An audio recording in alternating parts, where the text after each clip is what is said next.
നമ്മുടെ ബഹുമാന്യനായിട്ടുള്ള മുഖ്യമന്ത്രി ഇന്ന് മാധ്യമങ്ങളെ കാണുന്നു എന്നുള്ള വാർത്ത ഇന്നലെ മുതലേ വന്നു തുടങ്ങിയപ്പോൾ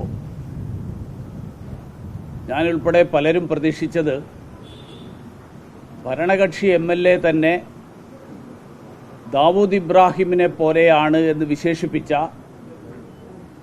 കേരളത്തിൻ്റെ ക്രമസമാധാന ചുമതലയുള്ള ADGPക്കെതിരെയുള്ള നടപടി പ്രഖ്യാപിക്കാൻ വേണ്ടിയാണ് ഈ മാധ്യമങ്ങളെ കാണുന്നത് എന്നാണ്. പക്ഷേ മുഖ്യമന്ത്രിയുടെ പത്രസമ്മേളനത്തിൻ്റെ ഏതാണ്ട് 1 മണിക്കൂർ സമയം ചെലവഴിച്ചത്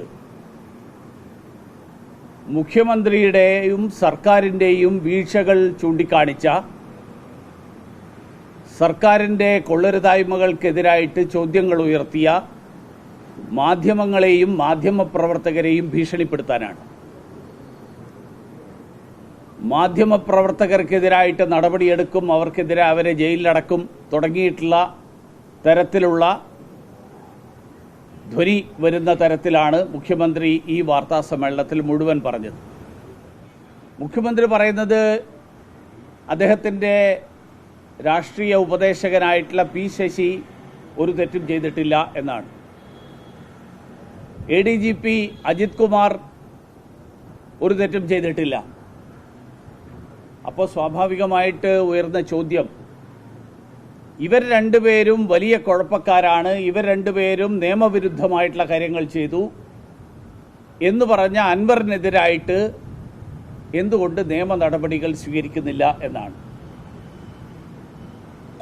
വാസ്തവത്തിൽ മുഖ്യമന്ത്രി പറയുന്നത് പോലെ കേരളത്തിലെ മാധ്യമങ്ങളല്ല ലോകത്തിൻ്റെ മുന്നിൽ കേരളത്തിൻ്റെ പ്രതിച്ഛായ തകർത്തത്. പകരം ഒരു പോലീസ് ഉദ്യോഗസ്ഥന് നിരക്കാത്ത രീതിയിൽ മുഖ്യമന്ത്രിയുടെ ഓഫീസിന്റെ അറിവോടുകൂടി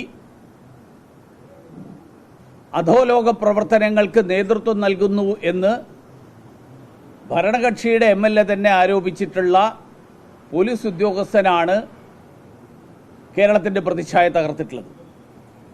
നിയമവിരുദ്ധമായിട്ടുള്ള ഫോൺ ചോർത്തൽ, കസ്റ്റഡി കൊലപാതകം,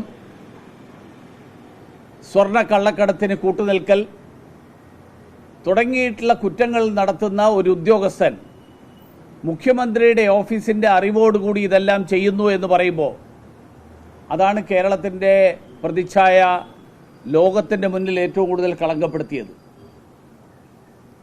അതുകൊണ്ട് മുഖ്യമന്ത്രി പറയുന്നത് പോലെ P. ശശിയും അജിത് കുമാറും ഒരു തെറ്റും ചെയ്തിട്ടില്ലെങ്കിൽ അൻവറിനെതിരായിട്ട് മുഖ്യമന്ത്രി നടപടിയെടുക്കണം, അടിയന്തരമായിട്ട് അതിനുള്ള കാര്യങ്ങൾ നീക്കണം.